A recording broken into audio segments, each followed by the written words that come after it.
Bueno, es una presentación, sabíamos la hora, lo difícil que era, ¿no? Entonces, es una presentación súper práctica, no hay mucha teoría y las preguntas son sobre todo, más que respuestas correctas o incorrectas, es un poco debate y ver lo que se hace en cada hospital. Pues, sin más dilación, empezamos con el primer caso. Es una mujer de 72 años con antecedentes de hipertensión arterial de más de 20 años de evolución, una enfermedad de Parkinson de reciente diagnóstico, una hemitiroidectomía por un carcinoma papilar de tiroides en el año 89 y en el año 2019 presentó un dolor torácico atípico con un SPECT que fue negativo para isquemia, además de una deficiencia del factor 11 de la coagulación. Esta señora tiene una historia hematológica, una linfocitosis monoclonal B, con dos poblaciones, una de leucemia linfática crónica y otra no, en seguimiento por hematología desde el año 2018, asociándose a una gamapatía monoclonal, IgM-kappa. En la médula ósea se ve la leucemia linfocítica crónica y en el PET-TAC se ve captación a nivel esplénico, adenopatía, captación a nivel mediastínico y a nivel de mesenterio. Aquí, perdón. Ahí. Entonces, esto no se había tratado, puesto que no le tenía más repercusiones y hacía seguimiento en hematología.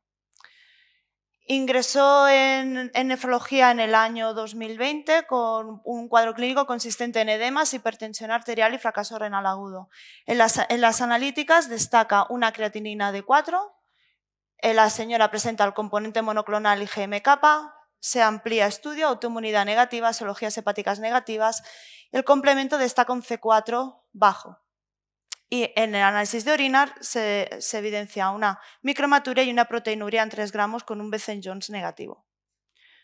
Bueno, la primera pregunta es muy fácil. Es si en este momento le haríais biopsia renal a esta paciente, sí o no. Entonces, para votar, haremos servir el orden como un semáforo. La primera rojo, la segunda amarillo y en este caso no hay, pero tercera sería verde y la cuarta azul.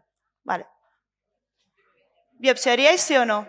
No, es simplemente alzar. No hay Mentimeter.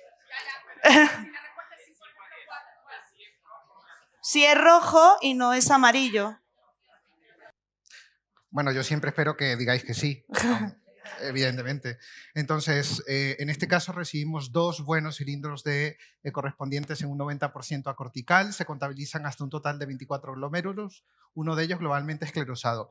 Mirar la biopsia desde pequeño aumento siempre da mucha información, porque si hubieran infiltrados inflamatorios lo podríamos ver a grosso modo. En este caso, además, que tiene el antecedente de una LLC, siempre hay que intentar sacar la mayor información del infiltrado inflamatorio que tiene la biopsia.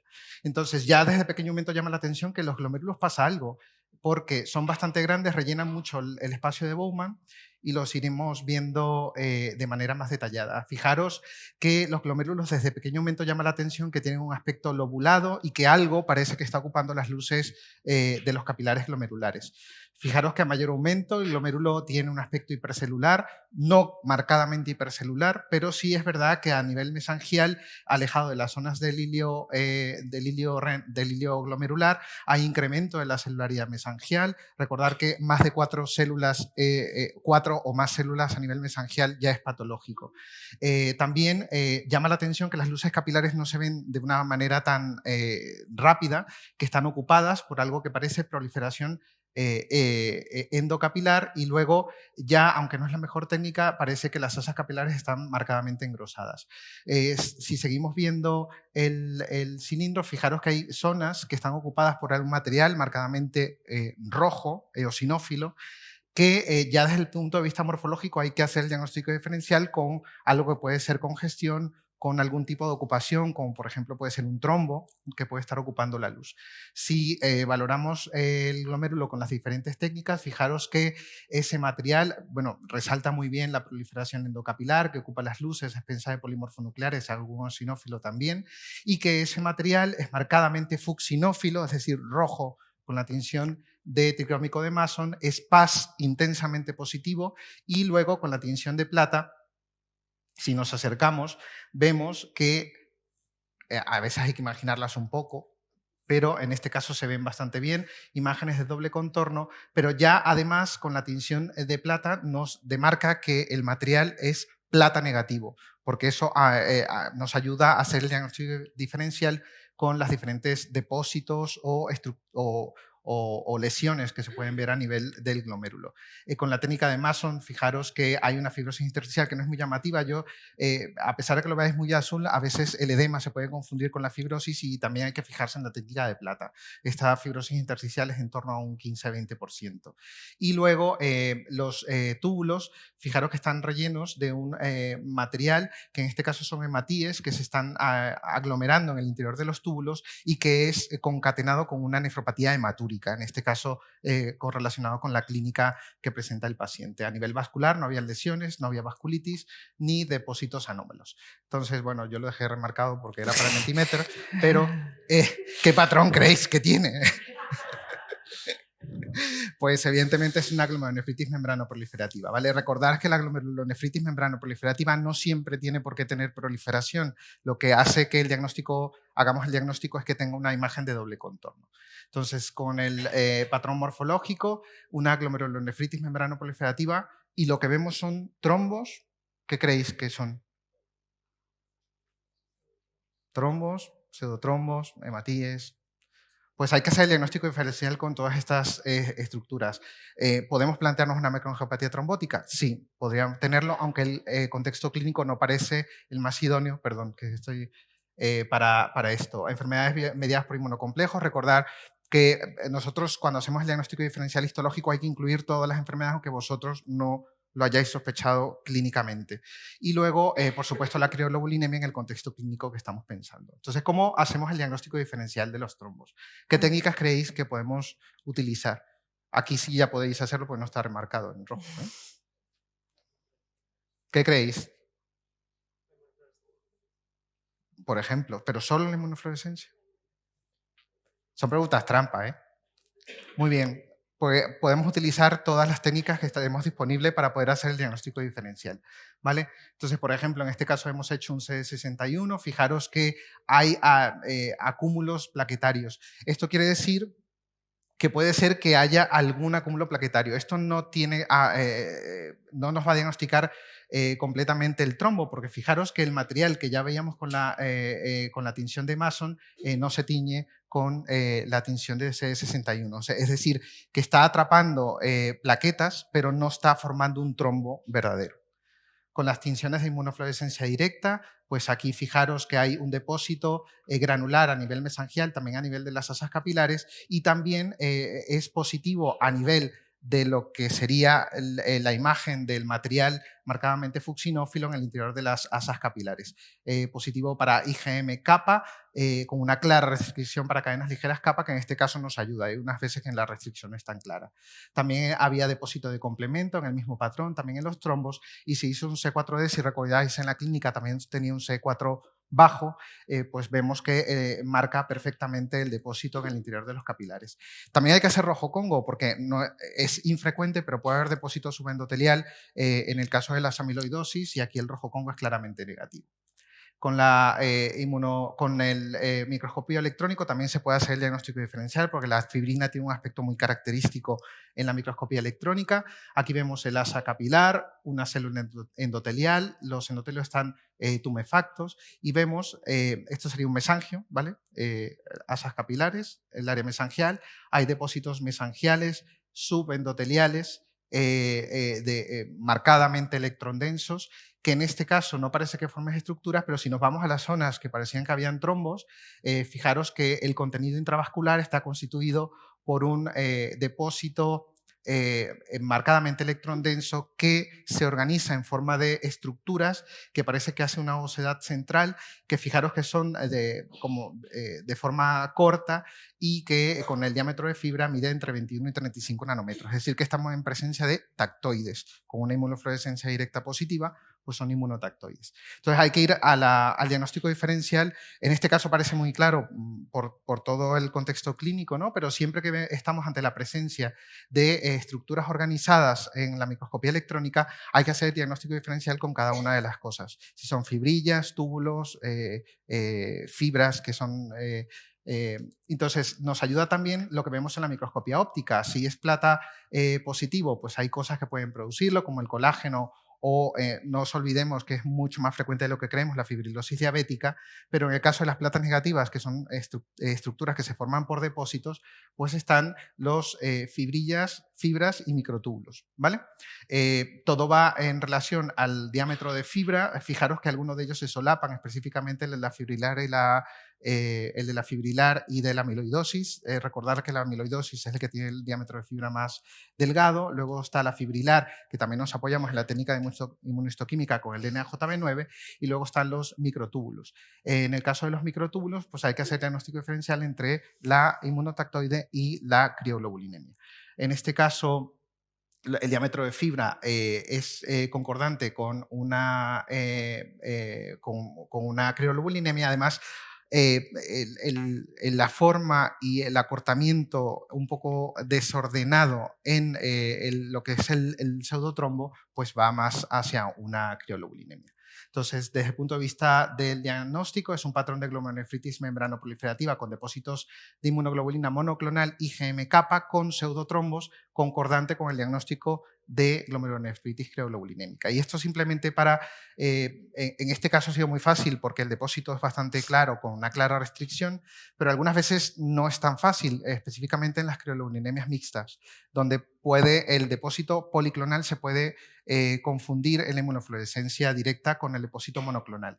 Entonces ya existe, todavía no en el mercado, pero en Estados Unidos ya se está haciendo, donde se puede hacer, recordar que la inmunofluorescencia directa es una reacción antígeno-anticuerpo, por lo tanto han logrado hacer anticuerpos que se pueda ver en el mismo cristal, porque utilizan un anticuerpo combinado que reconozca la cadena ligera y la pesada. Entonces se puede hacer IgM-kappa, IgM-lambda, IgG-kappa, IgG-lambda, y así demostrar cómo son los depósitos monotípicos claramente en estos casos de crioglobulinemia.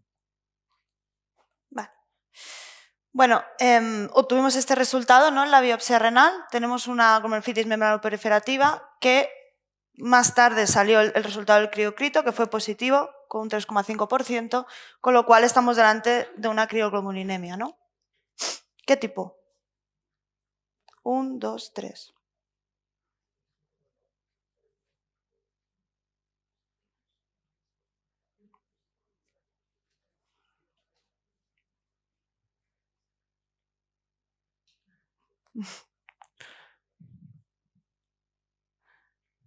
IgM-kappa era el componente monoclonal. Están dormidos todavía. Sí, ¿eh? Bueno, esta es un poco difícil, la verdad. Bueno, esta es una clasificación de las crioglobulinemias, tipo 1, 2 y 3. La más frecuente es la tipo 2, que es una mezcla de IgM monoclonal con actividad factorreumatoide y es secundaria a infecciones crónicas y enfermedades autoinmunes como el LES, síndrome de Sjögren o procesos linfoproliferativos. La tipo 1 es de un 5,25% y es de una inmunoglobulina monoclonal única, típicamente IgM o IgM, y menos común IgA o cadenas ligeras. Y esta es secundaria normalmente a gamapatías monoclonales de significado incierto y procesos linfoproliferativos. O leucemia linfocítica crónica, que es el caso de nuestra paciente, ¿vale? Esto se ha movido, en realidad era la tipo 1, ¿de acuerdo? Vale. ¿Con qué trataríamos a esta paciente? Corticoides, rituximab, plasmaféresis, las tres.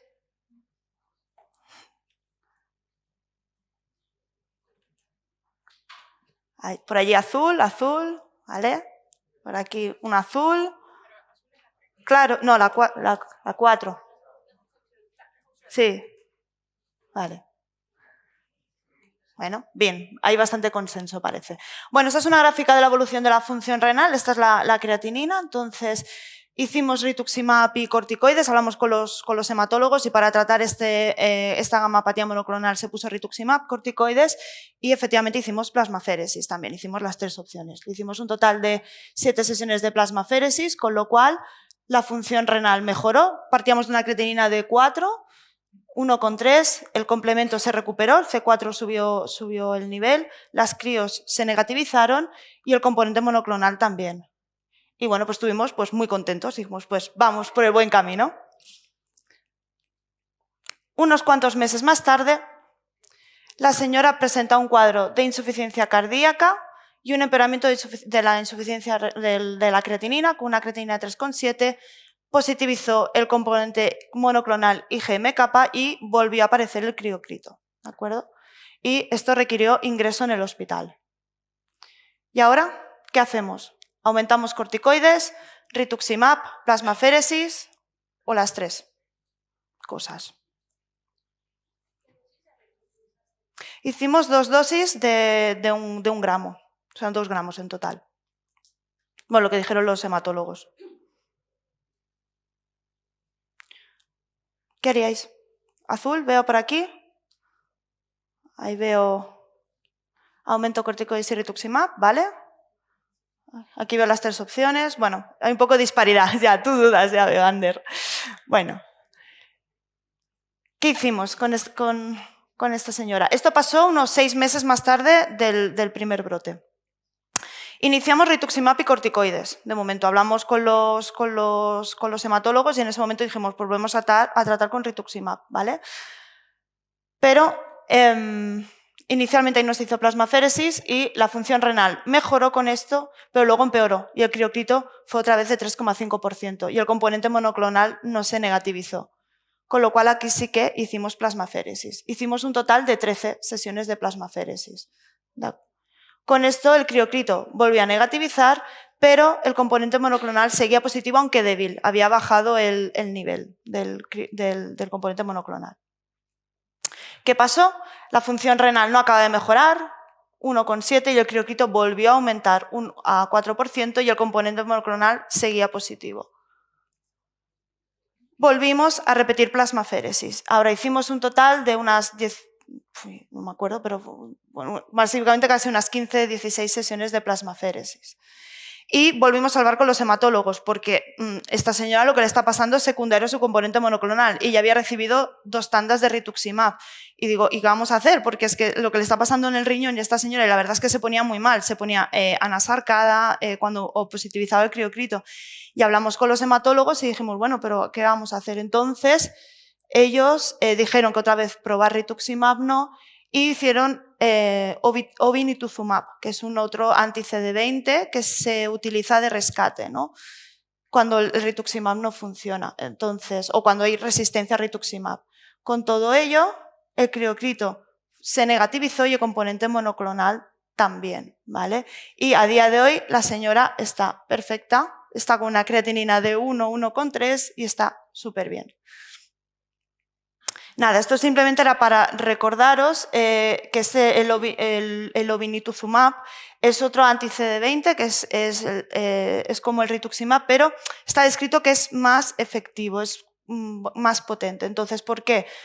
Una de las hipótesis es porque el rituximab hace aquí un agregado lipídico, que esto hace que haya menos muerte celular, que es ya sabéis que la diana terapéutica son las células B, y además el obinutuzumab recluta más células efectoras y hace que haya una mayor activación de la muerte celular. Y además no se activa en el obinutuzumab la cascada del complemento, que con el rituximab sí.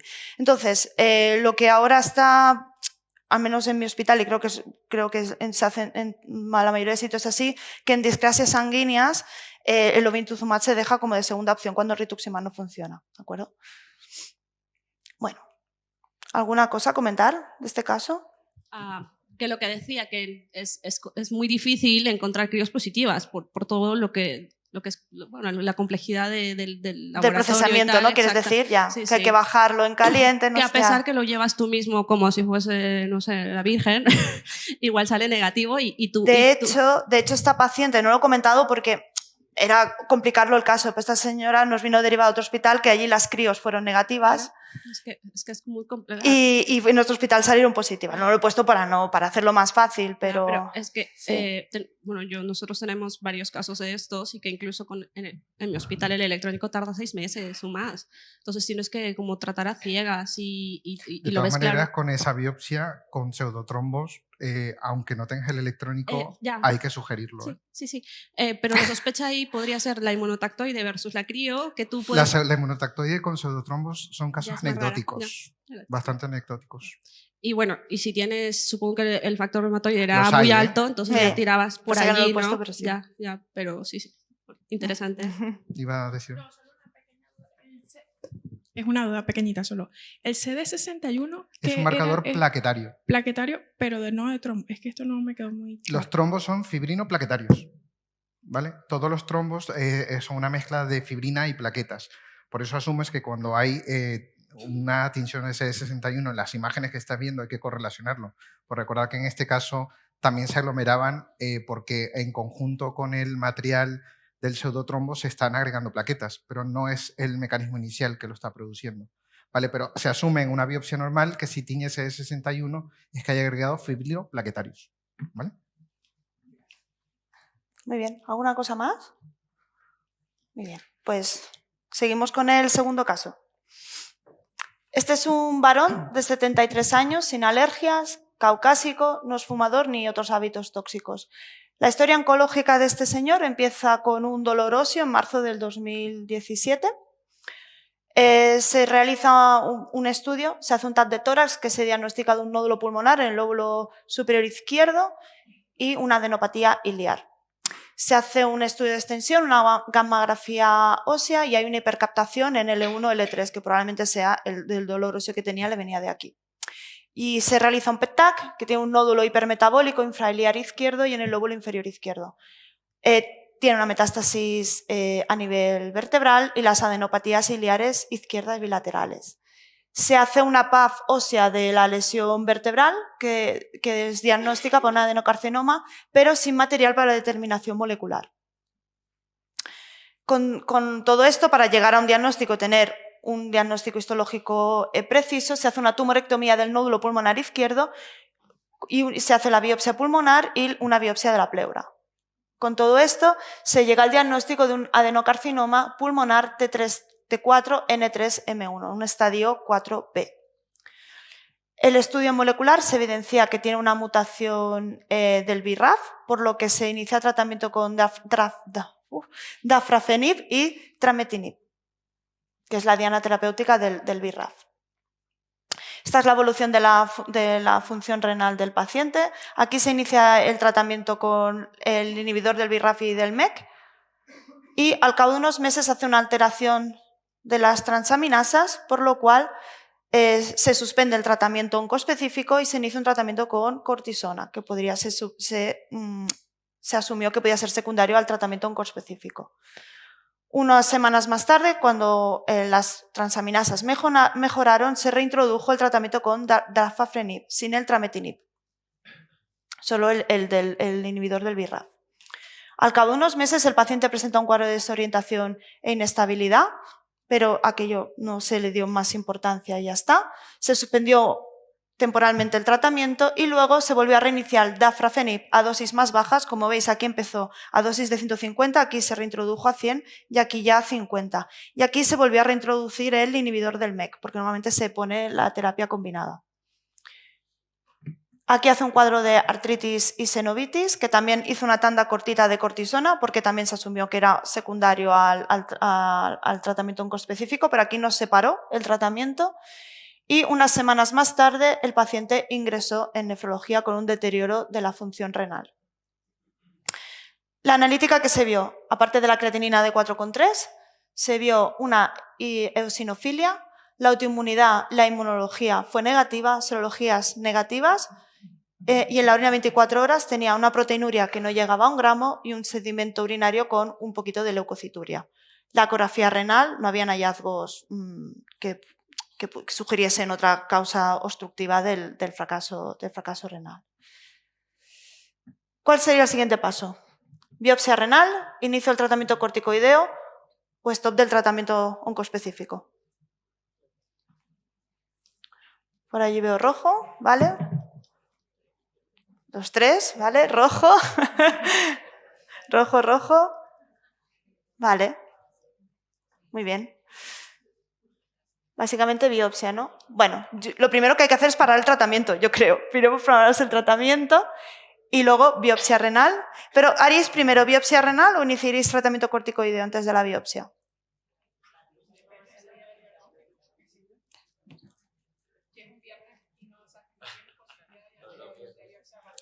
Micro, Cintia. Depende un poco del día del diagnóstico. Si lo agarras un viernes y no lo vas a poder biopsiar hasta el lunes de la semana, pues yo sí que lo empezaría. Vale.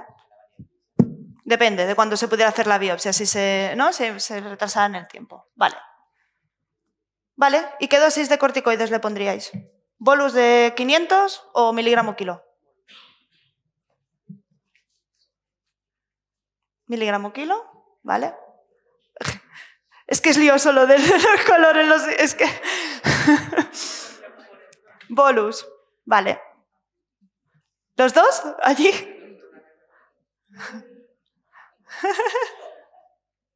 Vale. Bueno, luego os diré lo que hicimos. Vamos a ver la biopsia.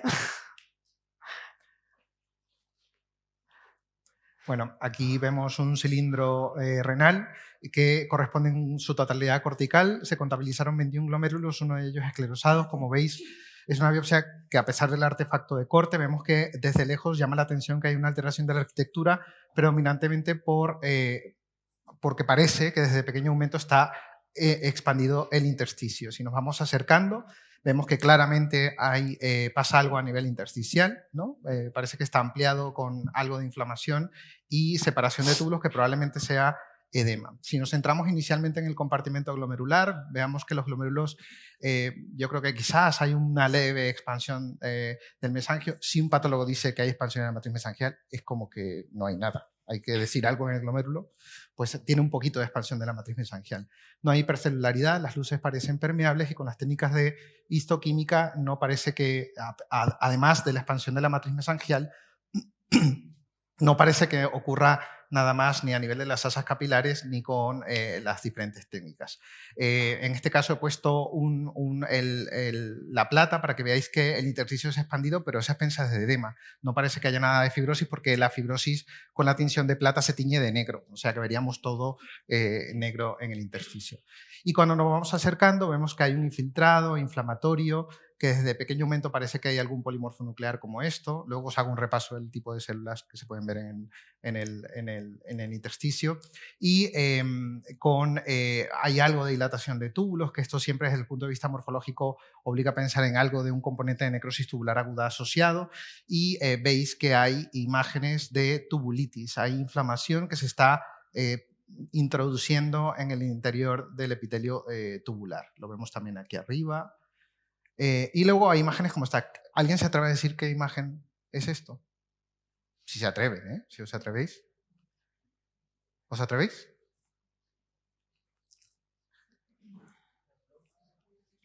Necrosis, granuloma, tubulitis. No puedo volver atrás, ¿eh? Porque si no lo decís. Pues vale, por ahí he visto algunos que lo mencionaron. Veis que separando, esto es un vaso, estos son túbulos y el intersticio está separado por una imagen nodular que está rodeado de un collarete de inflamación que corresponde a un granuloma epitelioide, que lo veis allí, con las diferentes técnicas que además para las técnicas renales pues sirven también porque pues, en el riñón pueden haber infecciones fúngicas y estas cosas, ¿no?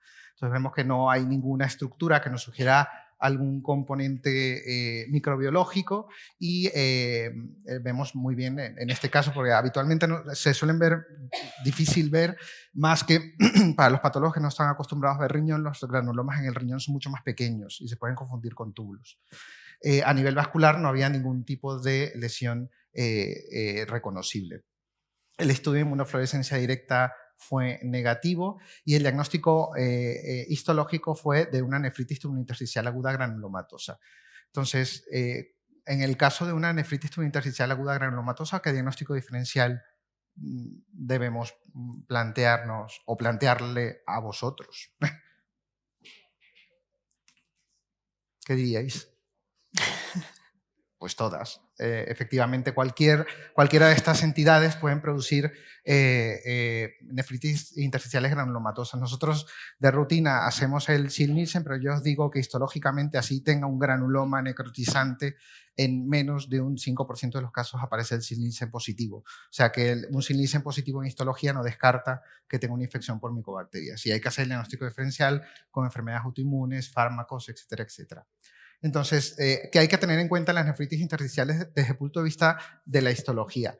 Siempre hay que intentar orientar la etiología. Podemos sugerir algún tipo de etiología según el infiltrado. En el caso de que tengamos células plasmáticas, pues siempre hay que incluir dentro del diagnóstico diferencial, teniendo en cuenta que el infiltrado, el componente de la célula que estamos dando como componente principal, sea más del 10%. Si yo tengo, que me llame la atención que hay más células de lo normal, que sea aproximadamente un 10% más del componente de todo el infiltrado intersticial, células plasmáticas, siempre hay que pensar en la enfermedad asociada de GG4 y hay que meter también dentro de nuestro algoritmo diagnóstico entidades que están emergentes, como puede ser la enfermedad IgM dominante, que está asociado, por ejemplo, al Sjögren, hay casos descritos asociados a Sjögren, es policlonal, no es monoclonal, es policlonal. Y en el caso de que estemos ante el contexto de un paciente trasplantado, siempre que tengamos un componente de célula plasmática hay que hacer diagnóstico diferencial con rechazos humorales que tengan un componente celular asociado y que empeora el pronóstico clínico, bastante ensombrece el pronóstico clínico, y las infecciones virales, por ejemplo, el poliomavirus, suelen tener un infiltrado rico en células plasmáticas. En caso que tengamos eosinófilos y neutrófilos, múltiples causas pueden producir un componente de eosinófilo y neutrófilo. Yo agregaría que cuando veáis un componente intersticial con fracaso renal agudo y tengáis mucha hematuria, por favor no os olvidéis de las ANCAs, ni de las ANCAs negativos, que pueden tener un componente intersticial muy llamativo. Y luego los granulomas, pues toda la lista sin obviar las infecciones fúngicas, ¿vale? Y en los infiltrados linfocitarios suelo ser muy enfático y más porque desde el punto de vista patológico, en pacientes que no tengan, en patólogos no estén familiarizados con la patología renal, el infiltrado linfocitario siempre llama al patólogo a llamarle nefritis tubulointersticial crónica, cuando sabemos que no es así, porque en fármacos como el omeprazol pueden producir nefritis intersticiales agudas. Aquí es muy importante, cuando tengamos infiltrados linfoplasmocitarios, valorar la actividad inflamatoria tubular. Podemos tener un componente infiltrado inflamatorio mononuclear sin ser crónico, sino que tenga un componente de agudo. Y luego, cuando haya agregados muy llamativos, siempre intentar descartar un síndrome linfoproliferativo que esté infiltrando el riñón. Y máxima cuando no hay datos de tubulitis en el infiltrado. Vale. Perdón. Bueno, nosotros hicimos bolus de corticoides y después pusimos miligramo kilo. Con todo esto, como veis, la función renal, no se ve muy bien aquí, de 4 y pico, pues fue bajando la creatinina y se quedó con una creatinina de 1 y pico y fuimos haciendo pauta descendiente de corticoides. Vale. Como la función renal se iba manteniendo estable, pues fuimos haciendo una pauta descendiente lenta de cortisona. Aquí ahora, en esta franja, pues de 20 a 5 miligramos. Como se mantenía una función renal estable y estaba bajo tratamiento con cortisona, se decidió reintroducir tanto el inhibidor del BRAF como del MEK a dosis más bajitas. Y con todo esto, como la función renal se iba manteniendo, poquito a poco se fue bajando la dosis de cortisona y el paciente llegó a quedar con prednisona de 2,5.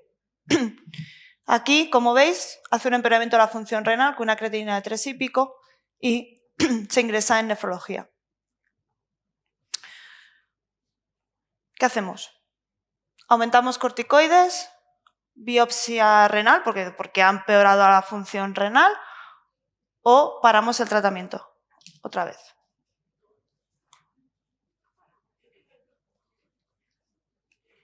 Un micro. No sé dónde está. Ah.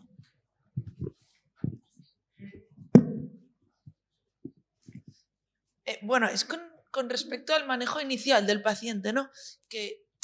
O sea, no voy a criticar yo quién hizo esta cosa, pero quiero decir que en realidad, si lo piensas retrospectivamente, en este señor quizá igual no habría que haber corrido tanto, o sea, sí habría que haber corrido, pero no es inmunoterapia que tienes que correr a ponerle cortis sin biopsiarlo. No, o sea, quiero decir, aunque hizo un fracaso renal agudo tal, pero igual, ahora mirándolo con que hay muchas más cosas publicadas y tal, igual se podría haber ahorrado los bolos, o por lo menos de 500, y a lo mejor se podría haber manejado sin poner los cortis tan rápido. Quiero decir, un poco que la idea es que inhibidores de BRAF y de MEK no son inmunoterapia, es otra cosa que es como una nefritis intersticial de cualquier otro origen al fin y al cabo, ¿no? Que no es como esa premura y tal. Que ahora viéndolo así, quizá, no lo sé.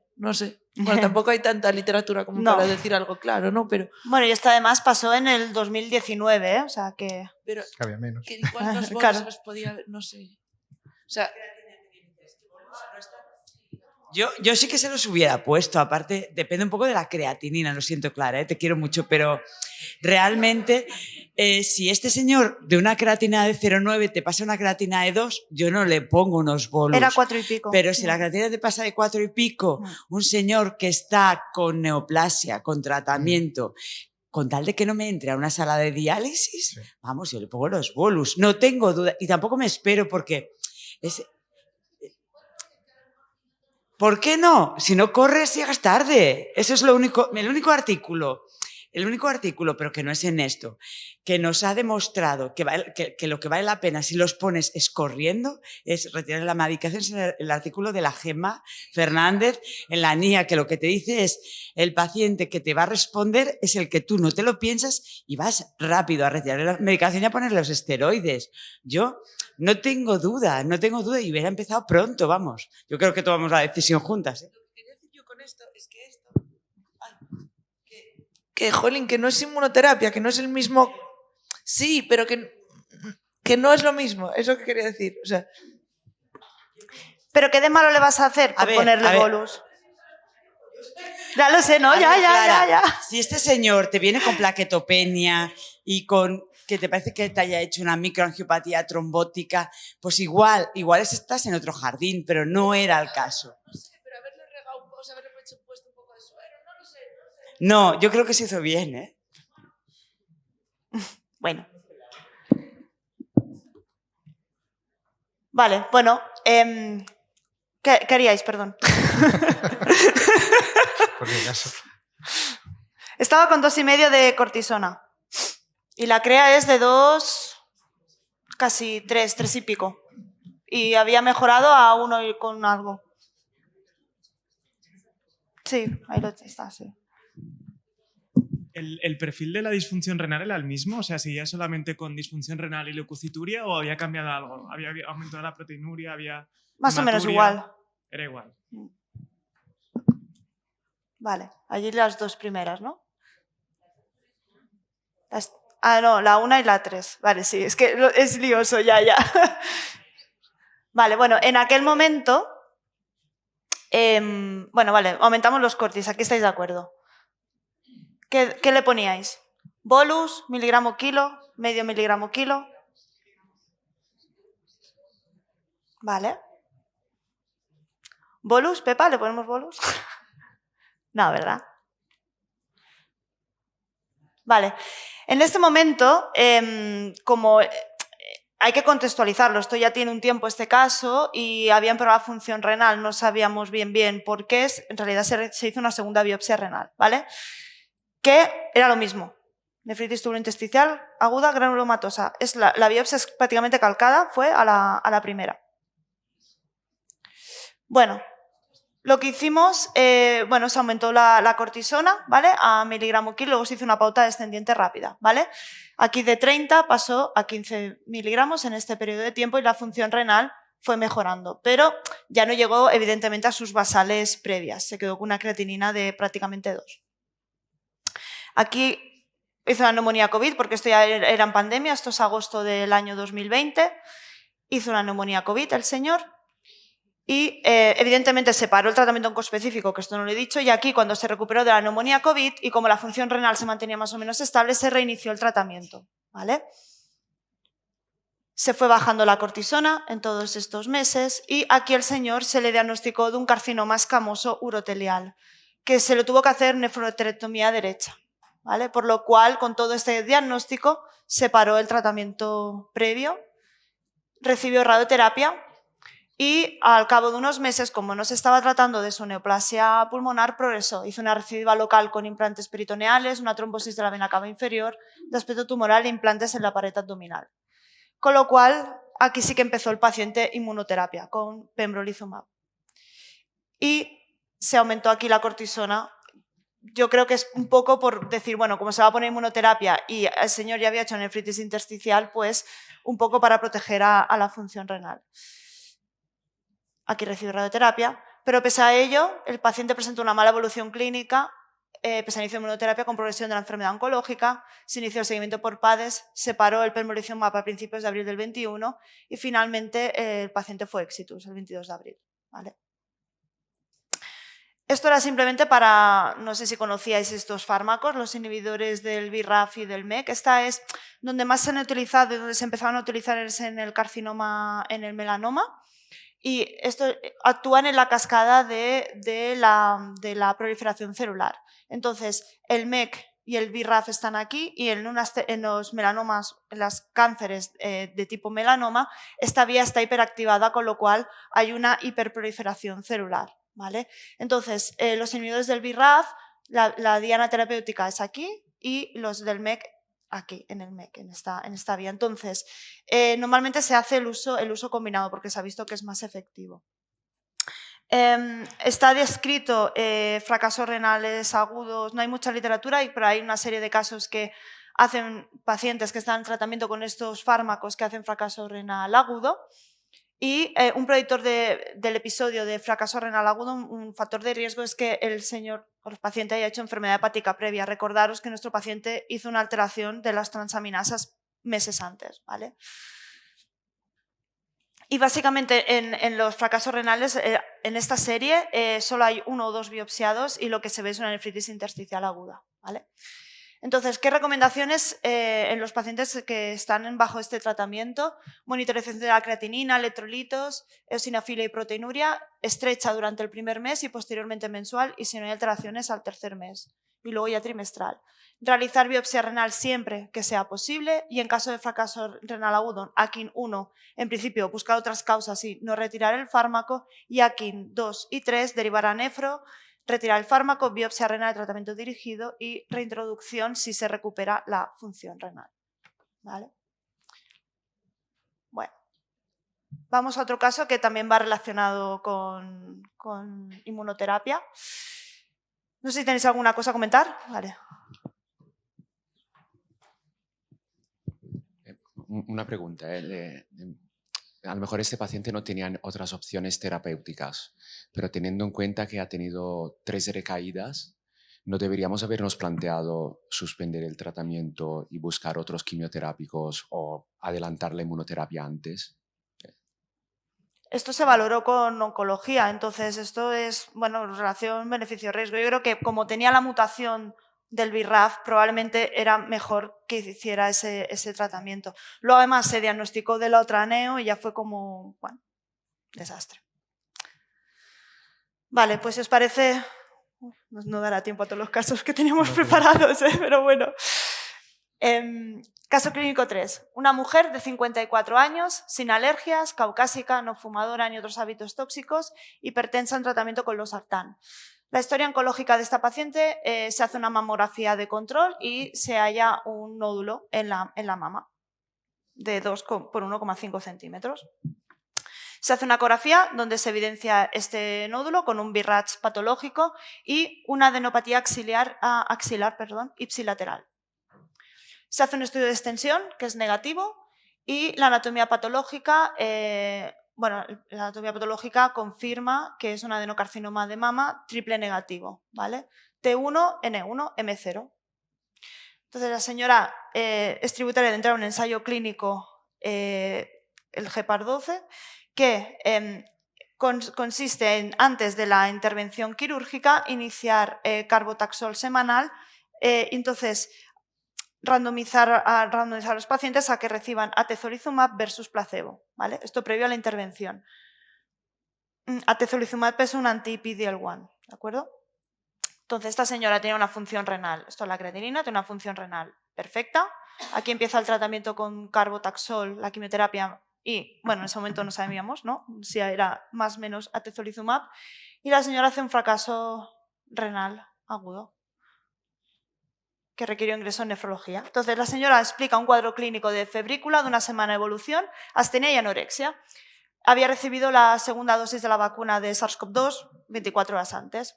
sin otras sintomatología acompañante, niega toma de AINES ni ninguna otra cosa. La exploración física normotensa no llama especialmente nada la atención. Las pruebas complementarias destaca una hemoglobina de 8, la creatinina de 2,8, una tendencia a la hipopotasemia, una PCR elevada y en el sedimento de orina una leucocituria, hematíes dismórficos, una proteinuria de 600 miligramos, una excreción fraccionada de sodio de 0,8 y en el TAC abdominal los riñones se ven bien. ¿Vale? ¿Cuál sería el siguiente paso? Ampliamos el estudio, paramos el tratamiento oncoespecífico, iniciamos tratamiento antibiótico, puesto que parece que el sedimento es patológico, tiene bacterias y leucos. Inicio tratamiento corticoideo, biopsia renal.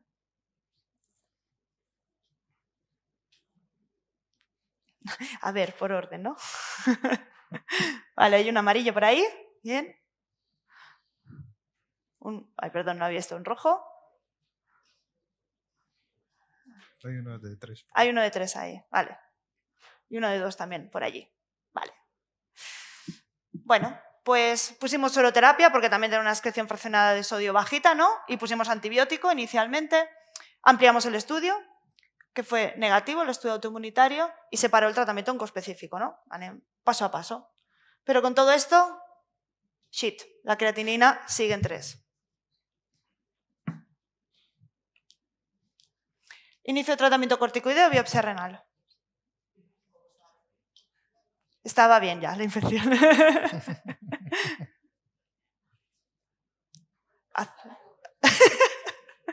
Vale. Las dos, ¿no? Bueno. Entonces, esta paciente estaba en tratamiento con inmunoterapia. Entonces, tenía una elevación de creatinina a 3, ¿no? Entonces, según las guías de oncología, lo que hay que hacer es parar el tratamiento con el inhibidor del checkpoint, en este caso la atezolizumab, y valorar la biopsia renal, así como iniciar el tratamiento corticoideo. ¿De acuerdo? Vale, pues la biopsia renal. Bueno, estos son los fragmentos de cilindro renal. Constituía un 90% a corteza, 12 glomérulos, todos ellos viables. Ya desde pequeño momento llama la atención que algo ocurre a nivel intersticial porque hay separación tubular.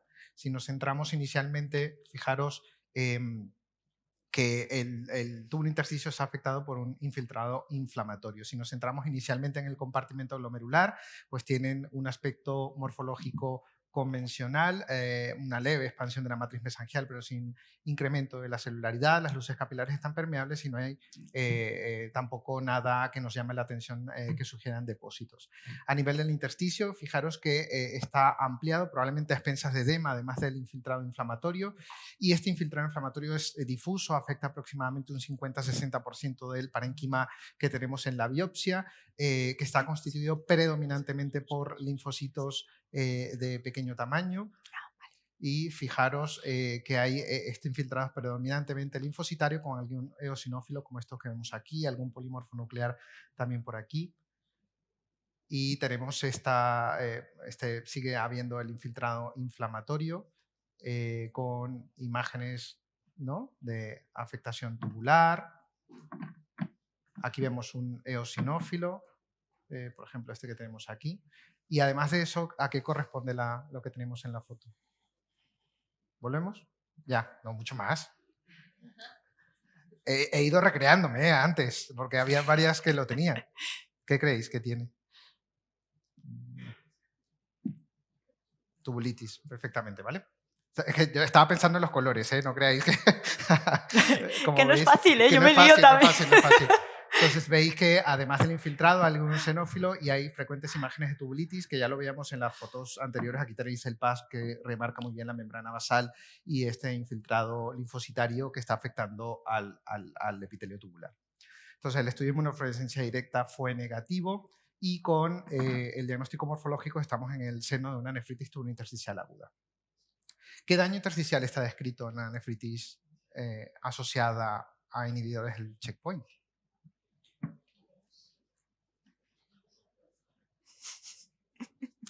Allí siempre todos.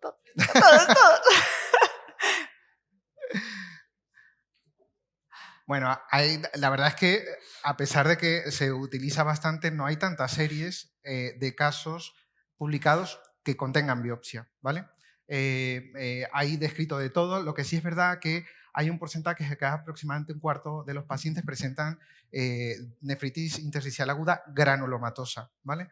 Entonces, que hay que tenerlo en cuenta que es un patrón nada infrecuente. Y luego hay de todo, hay descritos infiltrados polimorfos, hay descritos infiltrados con marcadamente eosinófilos en el contexto de nefritis intersticiales inmunoalérgicas. Yo particularmente he tenido un caso que era rico en células plasmáticas, que nos planteamos incluso un IgG4, o sea que el patrón es bastante variopinto, por lo cual podemos tener de todo. Sin olvidar los patrones glomerulares, que son infrecuentes, pero existen también descritos. No, esto ya... Estoy. Sí. Vale. Tenemos una nefritis intersticial aguda, probablemente secundaria a inhibidores del checkpoint. Empezamos tratamiento corticoideo, creo que esto ya está bastante claro. ¿Y cuánto tiempo le ponemos al tratamiento corticoideo? ¿8 semanas? ¿12 semanas? ¿5 o 6 meses? Allí veo 2 opciones.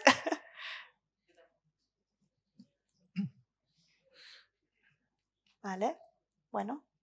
Veo que nadie pone ya los 5 o 6 meses. Vale. Muy bien.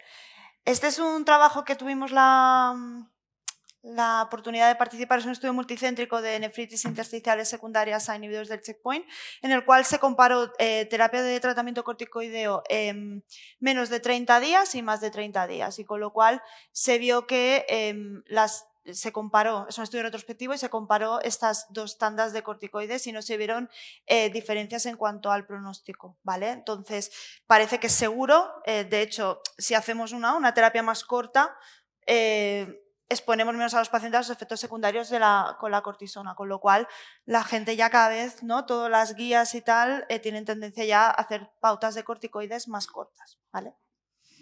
Bueno, señora, volvemos a la señora, ¿no? Tenemos con esta creatinina aquí de 3,5, empezamos la cortisona miligramo kilo y bueno, va divinamente, ¿no? La creatinina baja hasta 1 y poquito a poco pues vamos haciendo la pauta descendiente. Aquí la hicimos bastante lenta, la pauta descendiente, pero bueno, esto era antes de que se publicara este trabajo, ¿eh? Y bueno, la función renal mejoró bastante y estábamos contentos. ¿Qué hacemos? ¿Reinicio el tratamiento oncoespecífico? ¿Sí? ¿No? ¿O solo la quimio y no vamos a poner el inhibidor de checkpoint? Ay, que sí, ¿vale? Vale, volveréis a poner. Vale. Este es un documento que se está trabajando desde el Grupo Español de Onconefrología, en el cual en los pacientes que han hecho una insuficiencia renal aguda secundaria a inhibidor del checkpoint, si hay una recuperación completa de la función renal, sería retratar con tratamiento oncoespecífico, ¿vale? Si hay una remisión parcial o ausencia o no recupera, entonces valorar, ¿no? Beneficio-riesgo. Si es un paciente, volvemos a lo mismo, si es el mejor tratamiento que va a recibir para su enfermedad oncológica, pues siempre hay que empezarlo, ¿no? Yo creo que hay que dar la oportunidad. Siempre digo lo mismo, lo que decía Clara ayer, ¿no? Que vamos detrás de los oncólogos. Quiero decir, los pacientes tienen que recibir el mejor tratamiento para su enfermedad oncológica y nosotros nos tenemos que adaptar e intentar que el paciente lo reciba de todas y que el riñón no sea una limitación, ¿no? Esta es una serie retrospectiva en la cual, francesa, en la cual se evaluó los pacientes que se volvió a poner el tratamiento con inmunoterapia, cuántos hicieron recurrencia, que fueron un total de 17, que esto era un 6% de los que se hizo el rechallenge con la inmunoterapia, ¿de acuerdo? Entonces, luego hay otro debate, que esto no está tampoco descrito, si reiniciar la inmunoterapia manteniendo corticoides, ¿vale? Es decir, normalmente para volver a reiniciar la inmunoterapia hay que poner, tiene que estar el paciente con mínimo 10 miligramos de cortisona, porque claro, si le pones inmunoterapia con la cortisona, pues es como un efecto contra, ¿no? Entonces, tampoco está descrito que el hecho de que reiniciar la inmunoterapia con tratamiento corticoideo sea más seguro, ¿no? Eso tampoco hay estudios. Bueno, esta señora al final se habló con los oncólogos y como era un ensayo clínico y al final no era tan vital, en este caso, el ponerle la inmunoterapia, se decidió no poner y se reinició solo la quimioterapia. Cuando estaba con el tratamiento con la quimioterapia, finalmente se hizo la tumorectomía de la neo de mama, ¿no? Y la cortisona poquito a poco se fue disminuyendo hasta aquí que, bueno, se bajó a 5. Y estamos, pues, contentos. Pero, oh shit, aquí la creatinina se volvió a elevar a 4 y pico, más aún que la otra vez. ¿Y ahora qué hacemos? Buscar otras causas de heterofunción renal, interrogar por otros fármacos, ostras, no me cuadra nada, rebiopsia a la señora. Las 3 otra vez. Por allí también veo que alguien ha elevado las 3. Las 3. Pues sí, hicimos las 3, pero empiezo por la última. Se hizo una segunda biopsia renal, que era la misma. De hecho, incluso había más infiltrado, inflamatorio. ¿Y por qué? Os voy a volver a poner una slide, que la ha pasado bastante, bueno, que la he posado, pero...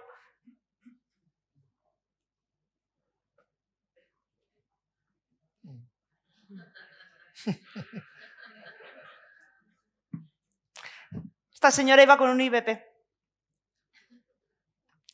Como sabéis, los inhibidores del checkpoint, la diana terapéutica, son los checkpoint. Entonces, que esto es el PD-L1, PD-1 y el CTLA4. Entonces, los pacientes con cáncer tienen una hiperactivación de esta vía, con la cual les da que se pueda evadir de la respuesta de linfocitos T y ellas puedan seguir proliferando. Entonces, una de lo que se cree que los pacientes hacen la insuficiencia renal aguda son básicamente estas 3, ¿vale? Estas 3 mecanismos. Entonces, los pacientes que van con inhibidores del checkpoint atacan directamente a las células del epitelio, ¿vale? Pero los pacientes que están bajo tratamiento con fármacos que pueden crear nefritis intersticial aguda, ya sea AINES o inhibidores de la bomba de protones, pueden crear unos aptenos, esto ya lo sabéis, y cuando reciben los inhibidores del checkpoint se reactiva y hacen la nefritis intersticial aguda, ¿vale? Por lo tanto, es muy importante los pacientes que hacen una nefritis intersticial aguda por inhibidor de checkpoint, si llevan un IBP o AINES, retirarlo, ¿vale? Y este caso es súper ilustrativo de esto. Se le quitó el inhibidor de la bomba de protones, se reinició la cortisona, se hizo pauta descendiente y la función renal mejoró. Esta es la creatinina de 1. Aquí ya se paró el tratamiento corticoideo, casi prácticamente 6 meses o 9 meses después, y la señora está operada de su neo de mama y está perfecta. Señora. Vale. ¿Da tiempo a 2 casos o 1? O 1 al menos. No, yo creo que da tiempo. Sí, da tiempo a 2, sí, ¿no? Yo creo que sí. Vale. Vale, pues hacemos 2. Vale, ¿alguna cosa a comentar?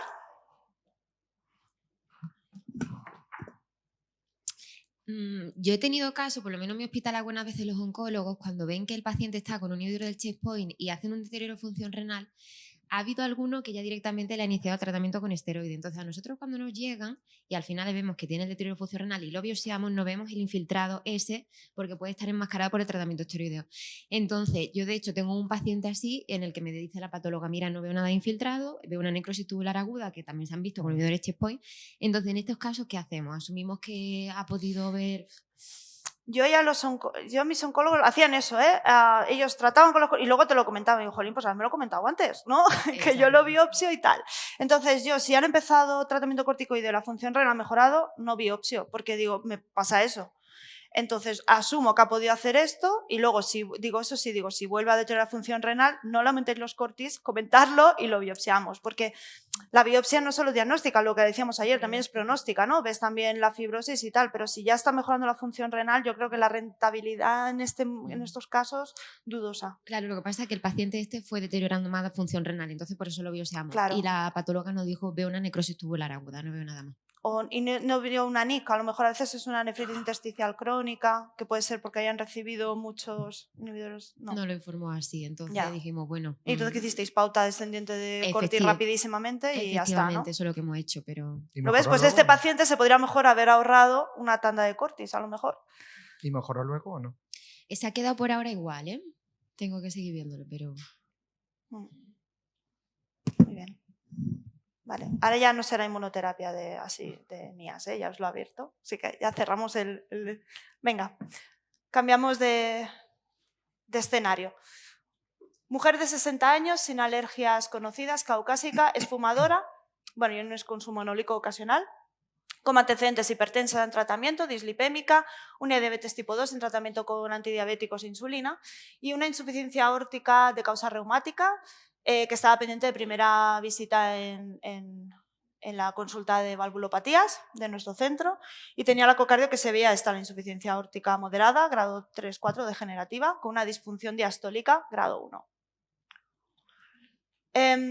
La paciente acude a urgencias por un cuadro consistente de insuficiencia cardíaca descompensada ventricular con edemas y disnea, que esta era la placa de cuando acudió a urgencias. La señora saturaba bien, aire ambiente, y los médicos de urgencias le dieron de alta al mismo día, le pusieron un poquito de furosemida endovenosa, la señora mejoró un poco y le dieron de alta con una furosemida al día. Y se fue de alta el día 25 de enero. El día 3 de febrero acude nuevamente a urgencias porque la señora pues, no mejoraba ni de su disnea, de los edemas y no se encontraba bien. Entonces, esta es la analítica que tuvo cuando acudió a urgencias el 25 de enero, que aquí le pusieron la furo, y se planta el 3 de febrero con una creatinina de 7, una urea de 192, una hiperpotasemia, un calcio de 8,5 y un fosfato de 6,2. Y nos quedamos así. ¿Qué le ha pasado a esta señora en estos 4 días? ¿Pero qué ha pasado aquí? Bueno, evidentemente la eco no estaba obstruida, que ya no. Y aparte es una mujer, tampoco cuadra. ¿Qué ha pasado a esta señora? Bueno, ampliamos el estudio. Va, os enseño más cosas. Una anemia, 10,1, plaquetas bien, proteínas totales bien. Pero aquí ya veis, ¿no? Cositas. Un componente monoclonal, IgG kappa y unas cadenas ligeras de 6.000. Hacemos una biopsia. No la pregunto porque digo, aquí seguro que me dice, pues biopsialo, ¿no? Pues la biopsiamos a la señora. Que yo agradezco que la biopsien, porque luego nos olvidamos cómo ver estas cosas. Bueno, como veis, es un cilindro de parénquima renal marcadamente representativo. No lo he puesto, pero había aproximadamente unos 46 glomérulos por plano de corte, todos ellos viables. Y como veis, la arquitectura general, aunque parece conservada, a mí ya me llama la atención que los túbulos están marcadamente dilatados. Y algunos tienen un contenido que ahora bajaremos, pero desde arriba me puedo plantear que puedan ser cilindros o que puedan ser hematíes también, que pueden tener ese aspecto. Si nos centramos inicialmente en el compartimento glomerular, parece un poco más celular, pero yo creo que el corte es un poco grueso, que eso también nos podemos enfrentar a eso en los servicios de anatomía patológica, que nos dificulta la valoración glomerular. Sin embargo, las luces capilares estaban permeables, no había ninguna... el mesangio mantenía las características de tinción habitual, paz, positividad, argirofilia, no habían imágenes fucsinófilas que sugerían depósitos de monocomplejos, el glomérulo estaba completamente normal, incluida la tinción de rojo congo, que era negativa. A nivel intersticial, pues además de llamar la atención que solamente había dilatación tubular, pues llama la atención que algunos están ocupados por un material marcadamente rojo, marcadamente fucsinófilo, y si nos vamos acercando, fijaros el aspecto que tiene, ¿no? Nos vamos acercando un poco más, además de que tienen un aspecto marcadamente fucsinófilo, que hacen algunas formas que ya desde el punto de vista morfológico pues hay que plantearse algunas cosas. Me llama la atención que hay descamación del epitelio tubular hacia el interior de la luz y que rodeando ese material intensamente fucsinófilo hay celularidad que le está rodeando. Eso desde el punto de vista histológico es muy patológico, porque si vemos que hay celularidad inflamatoria reaccionando a ese contenido tubular, pues nos planteamos que ese contenido tubular es patológico en sí, ya directamente, ¿vale? Como veis, algunos de esos tienen una forma alargada, que rompen algunos la membrana basal tubular, algunos se entremezclan con el contenido del epitelio tubular descamado hacia la luz del túbulo, y fijaros que hay alguno que hace una reacción gigantocelular, es decir, que está reaccionando el organismo a ese contenido intratubular. Aquí lo veis mejor, ¿no? Que tienen una forma marcadamente cristaloide, que se fragmenta en el interior del túbulo y que con las técnicas de histoquímica pues es marcadamente fucsinófilo. Algunos adquieren una tinción un poco más azul, lo que le confiere un aspecto policromatófilo, es decir, que cambia de color dependiendo de la zona donde estemos valorando. No se tiñe con la tinción de plata, fijaros aquí se ve muy bien el aspecto cristaloide, incluso con la tinción de PAS, y es PAS negativo, que por ejemplo en este caso está muy claro que es de morfología cristaloide, pero si no fuera de morfología cristaloide habría que hacer el diagnóstico diferencial con los cilindros de proteína de Tan-Horfall, que son PAS positivos, a diferencia de estos, ¿vale? Aquí vemos más la dilatación tubular, aplanamiento, o sea, signos histológicos de necrosis tubular aguda, y a nivel vascular algo de hialinosis sin fibrosis significativa de las paredes. Tampoco había depósitos, la tinción de rojo Congo negativa también a nivel vascular. Desde el punto de vista óptico, pues está claro, ¿no? La morfología cristaloide, una nefropatía por cristales intratubulares. Pues por supuesto, sin una inmunofluorescencia directa nos quedamos cortos con el diagnóstico, ¿no? Había la tinción lambda era negativa, y fijaros que con la capa hay una positividad clara. A veces es difícil valorar porque la capa y la lambda pueden verse positivas en la proteína de Tan-Horfall. Entonces, hay algo que en las formas cristaloides es más fácil de valorar, que hacen habitualmente las nefropatías por cristales de cadenas ligeras, que lo positivo es el refuerzo que hacen alrededor de la fragmentación del cristal, que eso no lo hace la cadena ligera, que es negativa.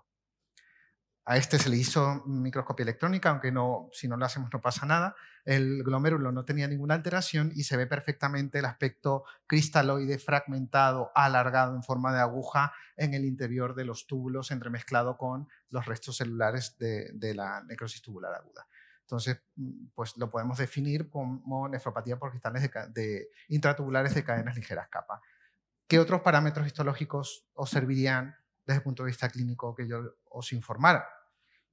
¿Cuántos habríais biopsiado un riñón de mieloma? Por ejemplo, ¿no? Encantado que lo biopsiéis, pero no todo el mundo se plantea hacer una biopsia en riñón de mieloma. ¿Qué otros parámetros creéis que os da información? La fibrosis, el tipo de nefropatía, si es cilindro versus cristales, la necrosis tubular. ¿Perdón? Yo sobre todo la icta y la necrosis tubular. Vale. Pues se está retomando un poco el riñón de mieloma, y ahora se ha visto que no solamente la fibrosis intersticial da valor pronóstico a la biopsia. Entonces, este es un estudio muy bueno, que los que no lo hayáis leído recomiendo que lo leáis. Es una serie bastante extensa de nefropatías por cristales y cilindros de cadena ligera, donde analizan 178 pacientes con biopsia renal. Y ven que la histología, no solamente informar la fibrosis intersticial, sino que la extensión de la formación de cilindros, el cálculo de la media de contagio de mayor número de glomérulos, pues se relaciona con el pronóstico renal a corto plazo. Incluso está relacionado con la tasa de filtración glomerular previa, el grado de recuperación de función renal.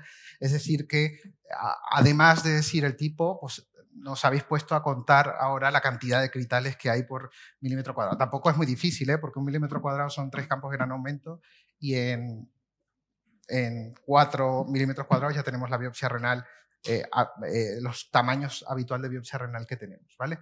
Entonces, estamos en una nefropatía por cristales intratubulares de cadenas ligeras capa, con 11 cristales por milímetro cuadrado y 24 cristales por milímetro cuadrado en el foco más afectado, que según este estudio, más de 10 cristales por milímetro cuadrado ensombrece el pronóstico renal en estos pacientes. Y luego hay algún estudio también que ha correlacionado el tipo de nefropatía, es decir, si es cristaloide o no cristaloide, con el pronóstico vital. En este caso, en este estudio, pues demuestran que parece que las formas cristaloides tienen una mortalidad más temprana que las formas no cristaloides. También se ha asociado que las formas cristaloides son más frecuentes en las cadenas ligeras lambda que las capas. Entonces, yo creo que se está retomando un poco. Las últimas publicaciones son de los últimos 5 años, o sea que lo seguiremos viendo en un futuro. Muy bien.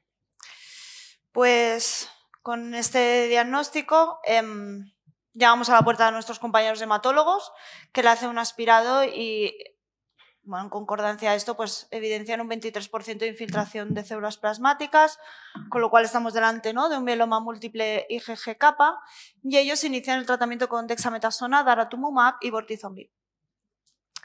Y nosotros, pues claro, tenemos una señora con una creatinina de 7, pues diálisis, ¿no? Vale. Diálisis sí. ¿Pero cuál? ¿Estándar o intensiva? ¿Qué hacéis en vuestros hospitales?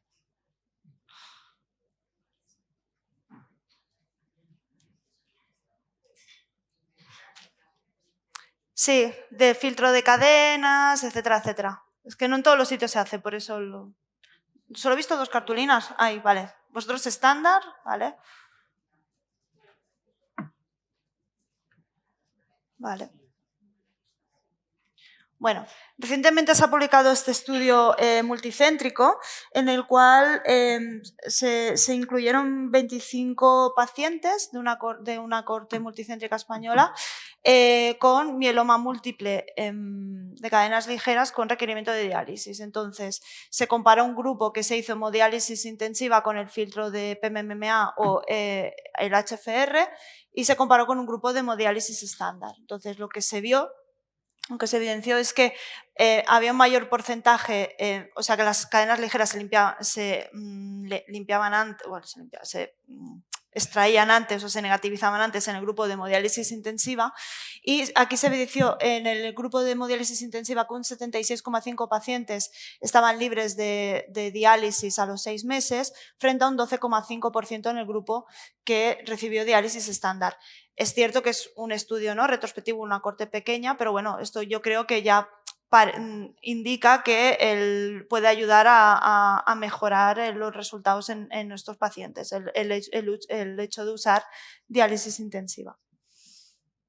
Bueno, pues esta señora, en mi hospital se hace diálisis intensiva a los pacientes con este nivel de cadenas ligeras y que requieren diálisis, con lo cual en cosa de un mes se hizo 6 diálisis seguidas y luego ya días alternos. Y con esto es la evolución del filtrado glomerular. No os he puesto creatinina, no es la creatinina. Entonces, después de esto, la función renal fue mejorando hasta que ahora está la señora libre de diálisis y está con una función renal normal. Y recientemente, en enero de este año, se ha hecho un autotrasplante de progenitores hematopoyéticos. Y la señora pues está bien y bueno, se está tratando de su enfermedad hematológica. ¿Alguna cosa? ¿Comentar? No. El micro, espera, sí, se lo paso yo, igual. ¿Cuánto tiempo esperan desde que ponen la quimio hasta que inician el filtro de cadenas? A la vez. Bueno, se intenta poner para hacer la quimio, ¿no?, que no coincida con la diálisis y tal, pero se hace todo a la vez, sí.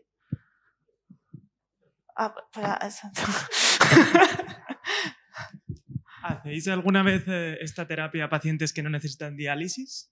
No, en nuestro hospital es cuando tienen criterios de diálisis. Esta misma paciente con una CREA de 1 y pico 2 no le hubiéramos hecho diálisis, ¿no? ¿Qué? ¿Qué consideramos para hacerla? Claro, es que a pesar de ese número de cadenas, aunque la creatina esté en 2, no le haríais una diálisis de intensiva. Bueno, porque... No. O sea, son los pacientes que tienen criterios de diálisis. Entonces, en estos, ¿hacerle estándar o hacerle la intensiva? Vale. Bueno, pues seguimos con el último caso. Yo creo que dará tiempo. Iremos rápido. De hecho, habíamos preparado 6, ¿eh? Es el quinto. Bueno. ¿Estáis bien o qué? ¿Bien? ¿Sí? Vale. Okay. Creo que también estamos pegando aquí una tralla importante. Bueno, varón de 52 años, sin alergias y sin hábitos tóxicos. Historia oncológica. Se le diagnostica de un adenocarcinoma de recto con una metástasis hepática única. Se hace intervención quirúrgica y el señor queda con una colostomía. Empieza una primera línea de tratamiento con Folfox y bevacizumab. Pese a ello, al cabo de unas semanas se evidencia progresión de la enfermedad, por lo que inicia una segunda línea, en este caso Folfiri y Aflibercept. Parecía que estaba bien el señor y se hace una resección de la metástasis única hepática, pero en el seguimiento aparecen metástasis pulmonares. 52 años, ¿eh? Con lo cual hace una tercera línea de tratamiento con Folfiri y Bevacizumab.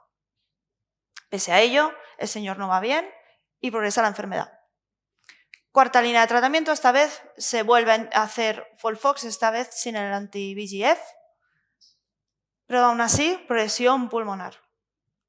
Quinta línea de tratamiento, mitocina y Raltritexet, aún así, progresión de la enfermedad. Sexta línea de tratamiento, es que yo cuando digo, no puede ser. Y el paciente, francamente, cuando lo conocí, está bien. Bueno, sexta línea de tratamiento, Folfiri, Bevacizumab y Napuvascasina. Entonces, estamos delante de una carcinoma de recto con metástasis pulmonares y cuando estaba en la sexta línea de tratamiento, además se evidencian implantes peritoneales y un implante ureteral. O sea, el señor está plagado de enfermedad oncológica. Muy bien, ingresa en nefrología porque el señor se pone hipertenso, muy hipertenso, sistólicas de 200 y hace un deterioro de función renal, tiene unas creatininas basales de 1,2 o así y se planta con una creatinina de 2,8. La analítica, lo que destaca es una anemia, 9,2, que las previas eran de 11 o 12, pese a todo el tratamiento que llevaba, y destaca una plaquetopenia de 105.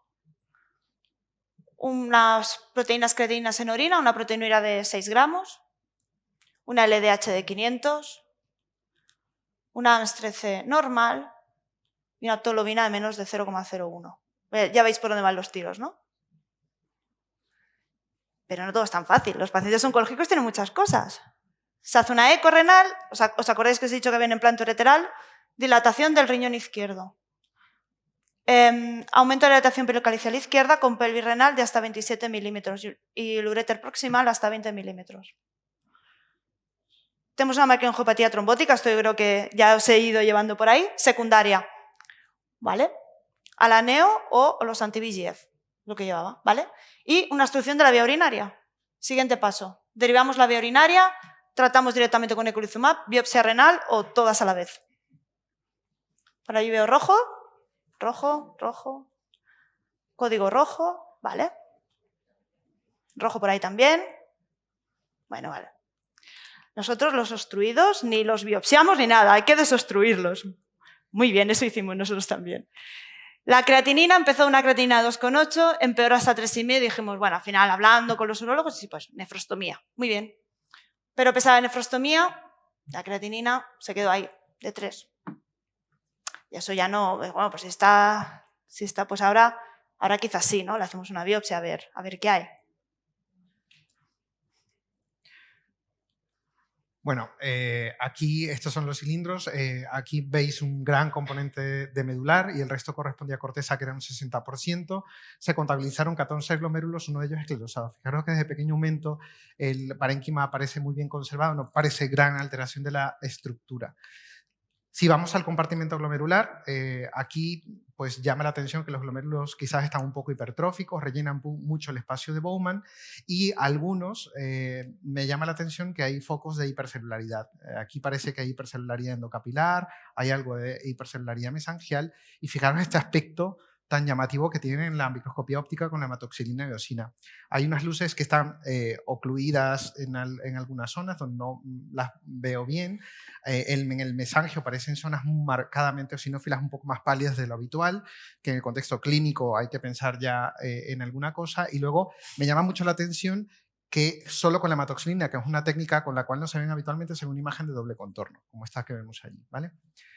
Si utilizamos el resto de técnicas, fijémonos que hay zonas marcadamente eosinófilas, un tanto blancas a nivel mesangial, sin celularidad, que en algunas zonas son PAS negativas, aunque hay otras zonas PAS intensamente positivas, y con la tinción de plata pues está claro que hay unas imágenes claras de dobles contornos que aquí así nos gusta verlos en las biopsias renales, que no nos pueden encontrarla, principalmente intentar convencer al nefrólogo que la tienen, ¿vale?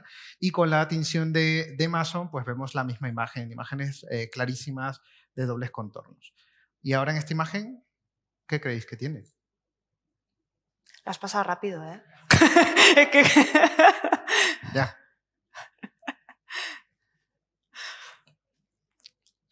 ¿Qué creéis? La vuelvo a poner.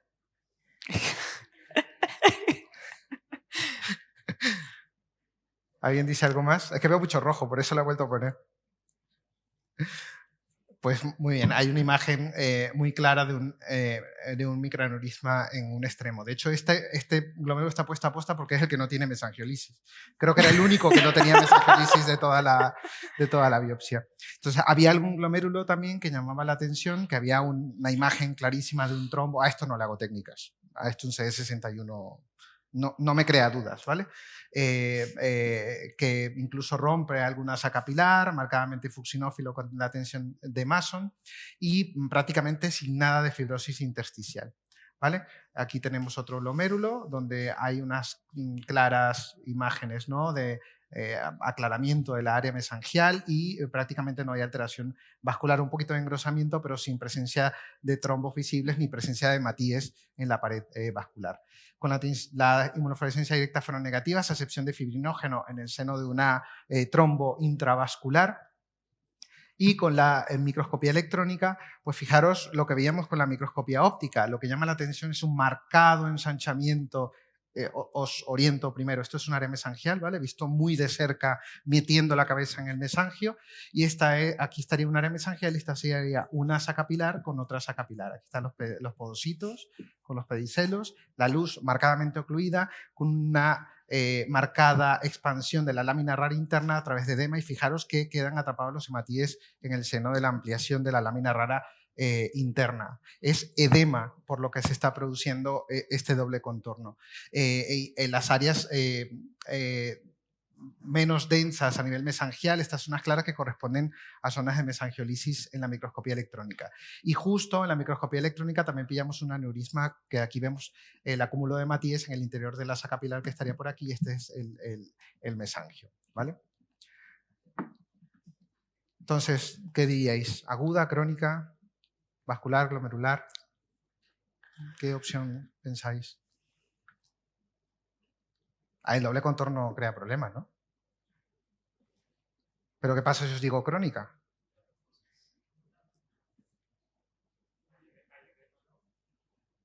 Es aguda, ¿vale? A pesar de que haya doble contorno. Depende la causa del doble contorno. En este caso, el doble contorno es porque hay un marcado edema que prácticamente está desprendiendo el endotelio. O sea, lo que estamos viendo en el doble contorno es prácticamente el edema subendotelial con el endotelio desprendido, ¿vale? En este caso es muy importante no poner la palabra crónica, ¿vale? A pesar de que haya un doble contorno, y claramente es glomerular. En la parte vascular no tenemos ningún problema. Entonces, simplemente esto a modo de repaso, que os acordéis que la fase aguda pues tiene trombo, intensa congestión, dilatación capilar, y nos gustaría ver los trombos con más frecuencia, pero no es lo frecuente. Lo frecuente es que veamos los cambios endoteliales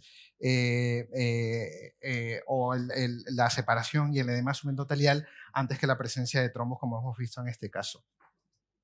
La mesangiolisis es otro dato importante para llamarla aguda, ¿vale? Esto ocurre predominantemente en las formas agudas, siempre haciendo diagnóstico diferencial con cosas que puedan producir mesangiolisis, como puede ser la nefropatía diabética. Y bueno, las formas agudas también vasculares, con el marcado engrosamiento por el edema y la presencia de tactoides y fibrina, que tienen un aspecto muy característico.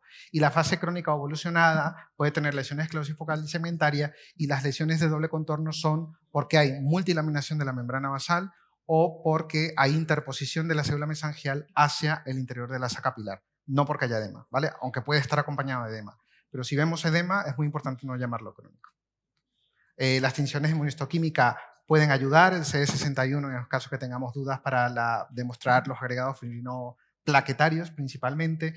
El complemento está en dudas, también está en dudas principalmente por la complejidad técnica que tiene interpretar la tinción positiva para derivados del complemento, específicamente el C5b9 a nivel glomerular, ¿vale? Algunos utilizan C4d, en mi experiencia el C4d es negativo en las MAT, pero bueno, hay de todo, probablemente por el tipo de anticuerpo utilizado.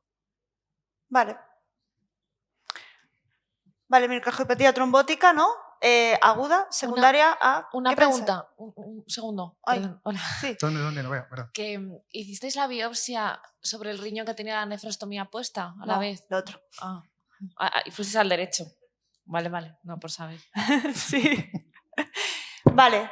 Secundaria, ¿no? Una MAT secundaria. ¿A qué pensáis? ¿Al anti-VEGF o a la enfermedad oncológica?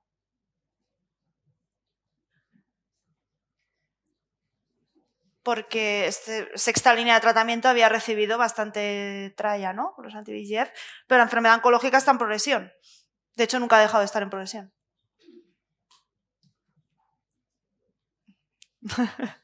Puede ser de las dos. Bueno, la evolución nos lo dirá. Muy bien.